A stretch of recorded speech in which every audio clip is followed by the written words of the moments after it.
recharge air conditioning 2021 Toyota Camry. So we're going to just pressures and temperatures, because that's what everybody likes to see, and we'll take a look at superheat and subcooling on a perfectly filled system. 610 grams is what's required, plus or minus 30 grams is allowable by the sticker that used to be on the hood, that this is a new hood after a collision. A brand new clean condenser, brand new. And we're gonna fill this up with YF refrigerant. So as you can see right now, we're down to 50 microns. And there's still a little bit of bubble outbursting in the system. It's going between 50 microns and 90 microns, and you can see that right there. That's between as low as 50, as high as 90. And that's while it's on the vacuum pump. So let's kill the vacuum because we're gonna fill it. Let's zero out our gauge on our scale. So we're going to clear on this. This is accurate within 5 grams on this NAVAC Bluetooth wireless scale. I always make sure it is reading. You do this on all scales because sometimes there's, let's say, an oops, and the Bluetooth decides not to work. And we go back to 0. Okay, we're good there. 610 grams. We're going to turn off the vacuum. I already turned off the low side, because I'm charging through the high side, and I'm not opening the low side. I'm only opening the high side because I can manipulate and use the laws of the gas laws in my favor to charge a job. I got the vacuum all the way down below 100. It'll go back up to a few hundred once I turn off the vacuum source. So now I'm turning off the vacuum source.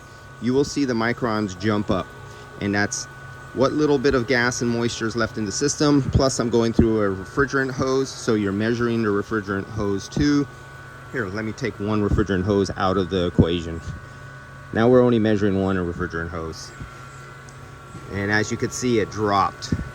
And now it goes up and down more violently because I just took this one refrigerant hose out of the equation, and I disturbed the seal right there for a fraction of a second. Like, if you can measure one drop of air, it measured it. That's how sensitive the micron gauge is. So let's continuous and kill the micron gauge, and you'll see the microns shoot up. There we go. Now this was a fresh system, just recovered, and they just opened it and put on, I already had nitrogen in the system, so it was never exposed to the atmosphere. It's outgassing a refrigerant and moisture trapped in the oil from before, and a brand new condenser was just slapped on. So there we go. This one's settling out at around 1,000 microns. As you can see right here, that's where we were. And we were down there between that 50 and 90 micron range while it was on. And you see after turning it off, it went out and it's leveling out at just over 1,100 microns. And it's level. That tells you there's at least no big leak under vacuum. You can have a big leak under pressure, but no leak under vacuum, because vacuum is only a 14.7 psi difference from atmosphere from true vacuum. And things that are like rubber seals with a film of O-ring on, film of oil on them, can pull inwards under vacuum and seal perfectly. But as soon as you put pressure on them, they start leaking. So let's switch over to pressures, because that's where we're going to go. And it doesn't like my glove on. Hold on, I gotta put down the phone for a second while I take my glove off and get a finger up there. Yeah, it likes my finger better. Let's get out of here. We're gonna go back to pressures. It's 81, 82 degrees right now, and return and supply. Now I have one of these long probes, 12 inches long about, curved underneath the plastic that's under here, right where the hole is in the vent, where it sucks the air down right onto the air filter. So my probe is somewhere down up here, right before it sucks the air into the cabin air filter. Behind here is the cabin air filter. And then I'm taking the outlet temperature of the air right there. Now the perfect place to take this temperature is on top of the air filter, but we're not going for that. Just getting you close enough. And let's get to our pressures. We were under microns, we know that. We have the scale on, we know it's measuring. Go back to that and do that again since I've been moving around. Off, off, We're still staying right around there on the microns, so we're good to go. And we want 610 plus or minus 30 is what the manufacturer spec says. Let's get this somewhere around there. Close, off. I don't want a spray of oil on me.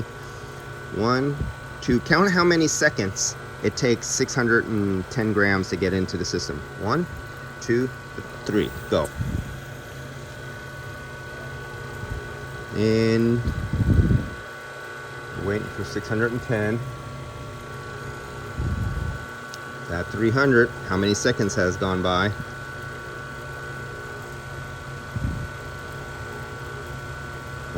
Only liquid through the high side. 5. Let's choke it off right there. We're going to be a little careful here. Choke it off right there. A little more. Choke it off there.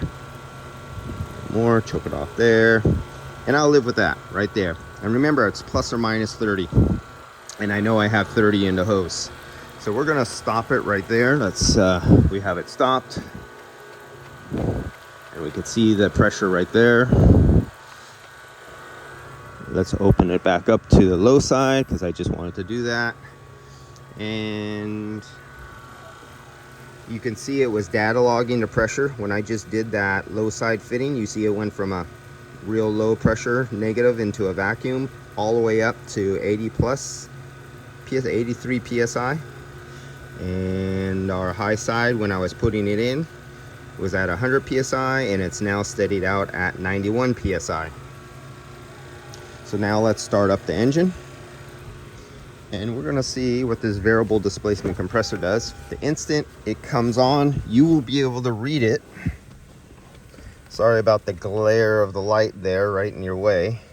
Anyway, it's an Apple. It's not a great camera anyway. They still haven't perfected their camera as much as they said they thought they did. All right, so we are zoomed in there, and I'm gonna press the start button. I wonder if hard to start. We are not on yet. Oh yes, we are on. We just jumped. That was the AC spinning. This says off. Everything is off on the AC. That is the minimum displacement of the compressor. You know how this is a variable displacement compressor? This must have no clutch. So you got to see a pressure change just a little bit when the compressor is turning around, and the minimal displacement clutch just has a little bit of movement because it brought down to 77 PSI. The low side dropped a little bit. The high side rose a little bit off 88 to 96, from 84 to 77. Now let's kick on the AC button. Let's see, we're on max. Let's put on full and watch what happens. There we go. Now the variable displacement sensor, the actuator, has gotten a signal to toss over the plate so it puts out a higher displacement, and you can see the pressures change.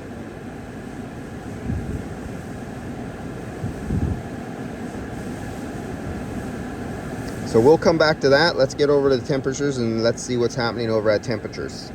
So now we're coming back to the temperature, and we can see this one right here is starting to fall, 64, from 81 or 82 degrees to 64 already. So let's track that and data log that. So we'll start data logging that, and it'll be up here in the 60s right there. There we go, 63. And let's get my light right out of your there we go, 63.8 degrees at that point. Oh, and it decided to jump down. And that's all happening because the computer is telling the variable displacement compressor what to do. Let's go look back at that and see what just happened, because we're grafting it, right? And we can see right there, it just did another little drop right there. The pressure dropped, so back on our temperature dropped. Pressure temperature relationship, PT chart, they follow each other. You can see the fan curve out here. As the fan is controlling the speed of the fan, ramping up or down, is controlling the high side pressure.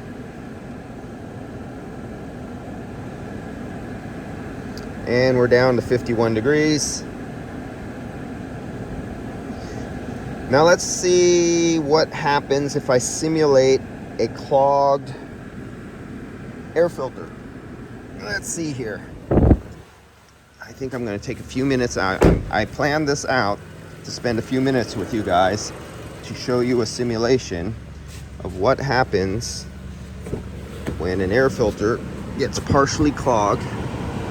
Oh yeah, I need my screwdriver. Hold on. That's they really didn't make that very friendly on the fingers to pull out. And if you guys want to look right here, right now at idle, here's our superheat, here's our subcooling, there's our liquid line temperature, suction line temperature, right?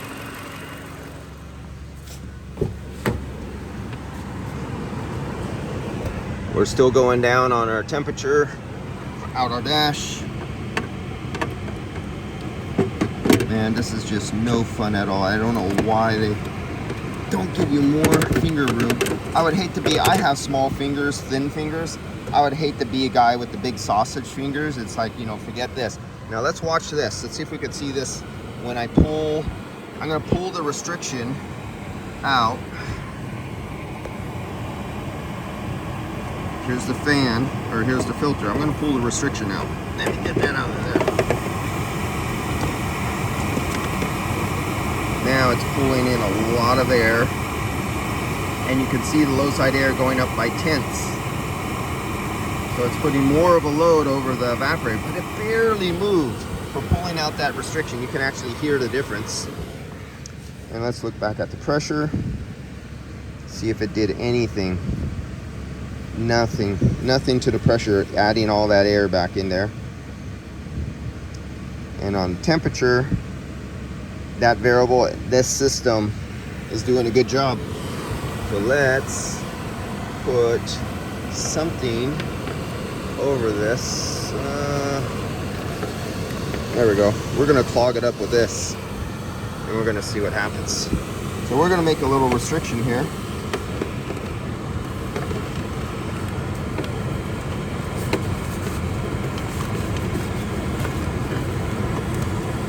Hey, did I just put this in backwards? No, I didn't.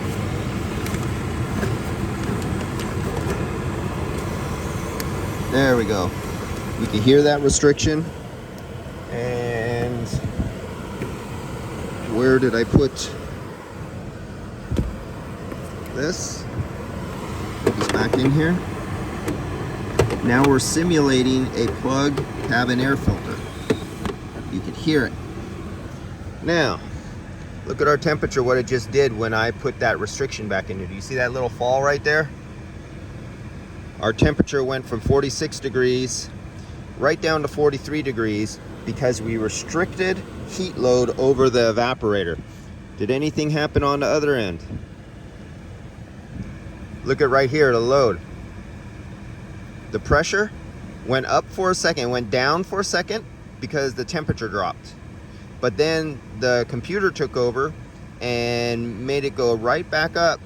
32.3, 32.9, 30. That was the immediate drop. And then the compressor, the computer is controlling and trying to make it run comfortably. It doesn't know it's starving for air. Right now, the evaporator is starving for air. It's starving for a heat load over it because I just put a large piece of paper over the thing, and it almost shows no difference. Look at this, perfect, like nothing happened. But you do see I reduced the heat load over the evaporator, and that heat load has to go back to the compressor to get compressed to remove heat. But look what happened to our high side at the same time. Do you see the high side take a dive? So the high side is showing that there is no heat to be rejected because their heat load has been restricted by a piece of paper. But look at how smooth the low side. It doesn't even show that there's a problem. And our temperature dropped from 46 degrees to 43 degrees. Well, you'd say, oh wow, it makes the AC work better because 43 is better than 46. But no, that is not how it works. You almost have no airflow, and you have so much less volume, cubic feet of air coming out. Think of basketballs. Basketballs are shooting out of your vents. You have fewer basketballs. Yes, they are colder at 43 degrees, but there's less of them, a lot less of them. And you can see this is nice and steady, like there's no problem at all. You'd go, wow, that's a great working system, but it's restricted. And you come back and you look at the pressures. This is all because the computer is taking over.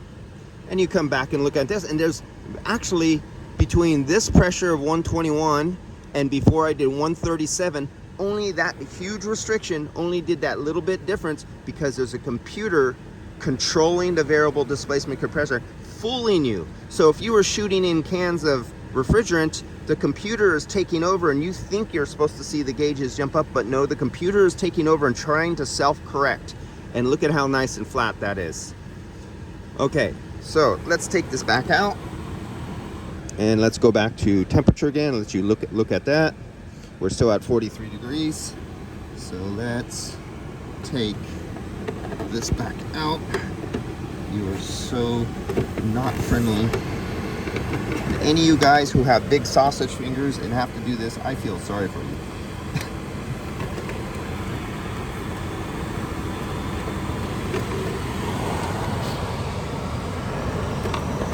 This is just no fun at all. All right, there we go. So now we took that out.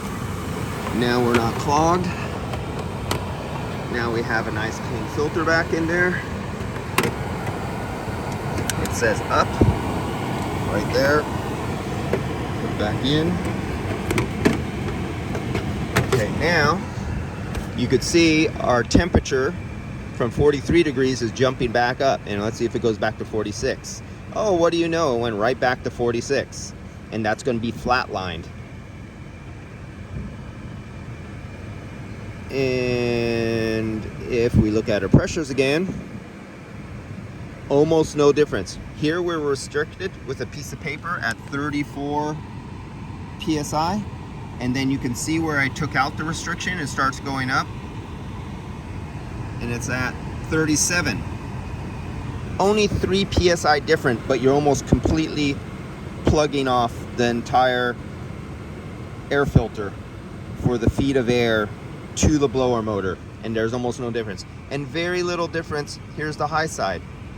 We're putting a ton crap load more heat load. No heat load with restriction 121. High heat load with a ton of air flowing over the evaporator 129. Only 8 psi difference. This is because the compressor is taking over. And the computer is telling it what pressures to make and maintain. All right, so I think that was enough for this vehicle for today, and I hope some of you could comprehend. Some of you with a little bit of experience and are used to working with cars with fixed piston displacement compressors compared to variable, and you had some experience, you know what doesn't look right here. And this is the exact same thing for the guys using the jerk-off cans, squirting them in there, and they want to change the pressure by adding refrigerant, but they don't know that the computer is taking over and changing the pressure on them as they keep on adding more. They just don't understand that. And that's because the computer is actually commanding what the pressures and temperatures should be and almost making no changes no matter what you do with airflow. It's really different than our old school dinosaur Neanderthal fixed piston compressor type old mechanics who are just used to pressures and temperatures. That doesn't fly no more, guys. All right? So I'm just trying to let you see an example. I'll see you guys.